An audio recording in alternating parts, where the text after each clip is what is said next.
Welcome to the Consciousness Revolution Show with myself, Harun Rabbani. Wow, what can I say?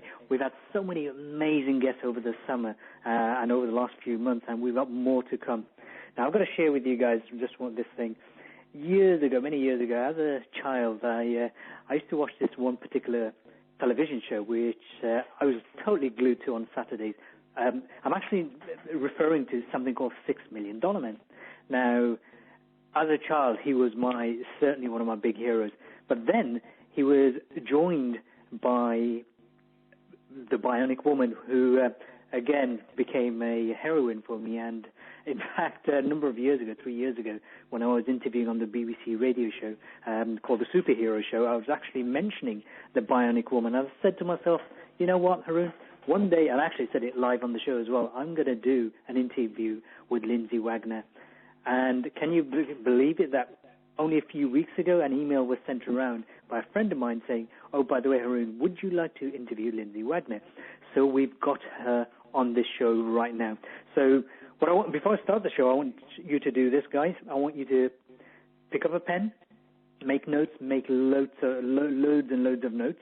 And also, if you've got questions to ask and put to our guest, Lindsay Wagner, I would like for you to type the question into the left-hand side of the screen, the bottom left-hand side of the screen, type in your question, ping it across to me, and I'll put it to Lindsay. We're also joined by Konstantin Pavlidis, who is a researcher, scientific researcher. He is a movement artist, and he's a spiritual teacher. So he'll be joining us shortly as well. Lindsay, welcome to the show. Thank you. Good. Lindsay, now, most of us, at least of a certain generation, remember you for Bionic Woman. And then you made a number of television series which were very, very successful. Let's start off with Bionic Woman, because that's a lot of actresses, actors, they kind of like don't want to talk about the past, but you're kind of like, I get the impression there were pretty important moments for you. I mean, what was Bionic Woman like, making that particular movie? Or television series, should I say? Yeah, well, I'm not sure we have enough time for me to fully address your question, but... Or even in parts will be fine. No, I'm teasing you. That was point being made that it was an enormous experience on many levels. Oh gosh. It was so many things all at once for me because it happened very early on in my career. And so... it was the show, in fact, where all anonymity was lost, which was a huge life-changing experience, a massive confrontation in so many levels. It isn't just what people think about, having people love you. It's a total invasion of privacy when you only have the life experience of not having that kind of attention or not having that kind of stimuli. You know, that people seeing you in certain ways and having expectations of you before they even meet you. And it was an amazing journey on an internal level. There's, of course, all the adoration, and that brings up certain learning experiences for you as far as how you see yourself. You see yourself, continue to see yourself as just one of the members of the human race, or do you see yourself as something different? Do you buy your own press? It's just journey. The journey was extraordinary, as well as having a huge learning curve as a performer and learning stamina. Doing a series today is bad enough, but back then, in the 70s, the technology was nowhere near what it is today, as well as they didn't have two different units. If you have action in your show today, they've got a second unit, which does all the stunt work, and then you have the first unit, which goes about the business of everything else. In those days, we had to do everything together with one crew. So that impacted our working hours to where our average working day was 16 hours. It was nothing for us to do an 18-hour day. And so just physical stamina, what do you do to take care, what do you need to do to take care of yourself, as well as it was physically demanding, a lot of running, as you can imagine. All those kinds of things came up at once. We had a lot of fun.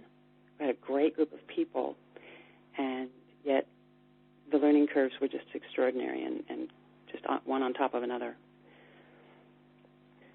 So what happened after the television series? Because to many of our audiences disappointed, and my disappointment as well. You kind of like disappeared from that television series. What did you do after that?